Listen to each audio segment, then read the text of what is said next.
paleontology was starting to develop. Stratigraphy that we talked about in the last chapter, the ability to relatively date things and to look at chronologies, look at the passage of time and the changes that take place during that time. That was starting to develop as another discipline as well. And our ability to categorize life was also being transformed. Carolus Linnaeus invented the system for classification that we call taxonomy, that we still use today. So this is kingdom, phylum, class, order, family, genus, species. And a mnemonic that I use that my former high school biology teacher taught me, and I will teach you now. So thank you, Mr. Bangura, for teaching me this so many years ago. He said, to remember this, kings play cards on fat green stools. And that stands for kingdom, phylum, class, order, family, genus, and species. And that is the way you name any living thing on Earth. So what kingdom is it? Is it a mushroom? Okay, it's fungi. Is it a plant? Okay, it's in the plants. Is it an animal? Okay, it's Animalia. But then you look at the other features of it. Does it have a nervous system? Okay, yes, then it's chordata. Is it a mammal or is it a lizard? If it's a mammal, is it a primate? If it's a primate, what kind of primate? Is it a monkey or is it an ape? And so on down to the term species, which literally means specific. And so our name is sapiens, which means thinker or thinking. And our genus is homo, which means man. And this fact of this nested hierarchical naming system actually has some different implications. It's not just a way to name things. It also has an implication that there's relationships between creatures. Have a closer relationship to a jellyfish than I do to a plant, right? So because we're in the same kingdom together. But I'm not that closely related to a jellyfish. I'm far closer related to a chimpanzee. And in fact, genetics, once we come to that, has reinforced and has clarified these relationships. But what are these relationships and how do they work? Am I descended from a monkey? Not exactly. Are chimpanzees, how are they related to me? It's alive. I don't have any cousins that gave birth to a chimpanzee. How does this work? Well, Charles Darwin came up with a system. And let me just cut to the chase here. No human is descended from a chimpanzee or a gorilla or any other thing. Every human is descended from a human. And we're going to come to grips with what evolution means, but systematics is the relationships between the taxonomic groups, the names. And systematics shows that somewhere in the past, these trees converge. So at some point, a jellyfish and I shared an ancestor. But because we're so far apart, we're only together in kingdom, in Animalia, we separated from one another very long time ago. And plants separated from animals even longer ago, and so on and so forth. And it's only our closer relatives, chimpanzees, which aren't even in the same genus as us, that they're in our same family order. Same order, primates, and some subdivisions as well. They're primates, we're primates, but we're actually only 97% similar to one another. So this concept also goes along with the passage of time. So Darwin, when he went to Edinburgh and dropped out of Edinburgh, he never got his medical degree, and went on his voyage of discovery, he knew already about the extreme age of the Earth. He knew about the classifications of animals and also their potential relationships through systematics. He knew about the concept of evolution, and it was a fact. It was a known fact to people that evolution exists. This wasn't a question. The thing that Charles Darwin proposed is all there in the title of his book. And let me repeat that title, because it's all there. On the Origin of Species by Means of Natural Selection. It's the concept of natural selection, which is the mechanism that leads to different species developing. So why are we different from other creatures? Because of natural selection.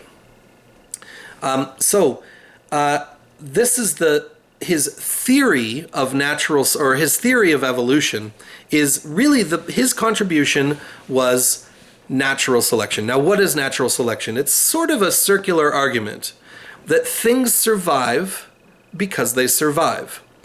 What I mean by that is that if you are successful at surviving long enough to reproduce offspring, then you will see your characteristics passed on to the next generation, right?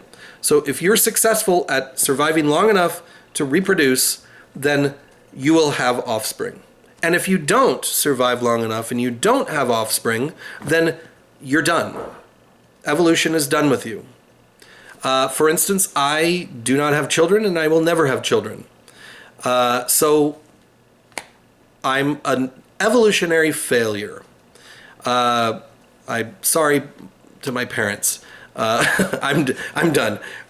So this is it. That's really it. Now, how does natural selection work? Well, you have certain characteristics which allow you to survive and allow you to reproduce. And they are adapted to particular environmental factors. So, a desert-dwelling creature is going to survive better with certain features. An aquatic creature is going to survive with different features. And if those factors change, if the environment changes, then what might have been a good adaptation for survival in one circumstance can be a maladaptation. So let me take one example. An alligator that is born with no pigmentation, an albino alligator that's white, is probably not going to survive in the wild. That's why you really only see them in zoos. Because alligators are ambush predators. They behave and they have all the functions of being able to sneak up on their prey when they're coming to water and then getting close enough that they're not noticed and then snapping at them and taking them, right? But if you're white, you stand out against a swampy background, you're never going to get food. You're not going to survive. But if you are a rabbit in the Arctic and you are born with no pigmentation and you have white fur, that could be the key to survival because that environment's different. Also, and then you would survive and that lack of pigmentation would be passed on into the future. Whereas the alligator would not pass those characteristics of whiteness into future generations. It's just not successful. But also, if the environment changes, either slowly or rapidly, it can guide these adaptations in directions. And if there is geographic isolation of two groups or even of the same species, they can diverge far enough that they become different species. And that is essentially the origin of species. So once again, on the origin of species by means of natural selection. So here's another example of how this works. I worked on a project a number of years ago on what are called the Great Irish Elk. And the Great Irish Elk is an extinct creature that lived in the last ice ages about 10 to 12,000 years ago. And actually, 12,000 years ago. And they were enormous. They were a Pleistocene megafauna. They were 10 feet tall at the shoulder and had probably 10 feet wide antlers. They kind of looked like a moose, but much bigger than a moose. And they existed very successfully on the tundras of Europe and Ireland and Britain. And in open grassland, this is a great advantage because there's big predators out there as well that want to eat you. But if you've got this big moose rack on your head, you can fight off enemies. You also can impress the females if you're a male with the bigger rack and say, hey, look how sexy I am as a Irish elk. You'll reproduce better. Also, there's all sorts of, you can fight off other males with them, and you can do things like root around for salt in the ground and all these habits that we can see other antlered animals doing.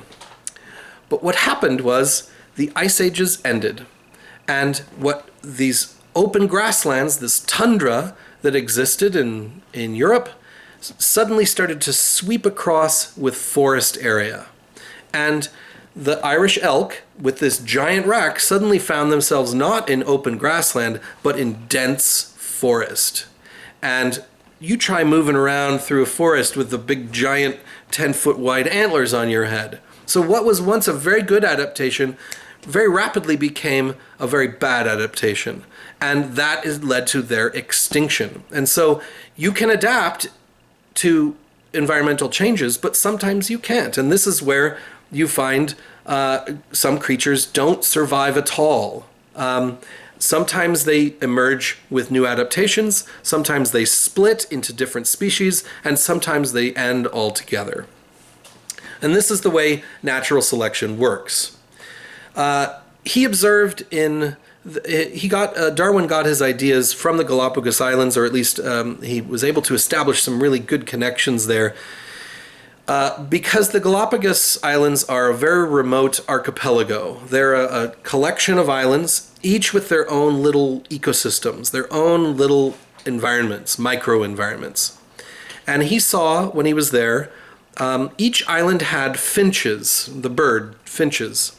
But each of them had slightly different characteristics. Each island had different beaks, different eyes, different legs, different wings, different characteristics. They all looked like they shared some distant relative that was their ancestor to all of them.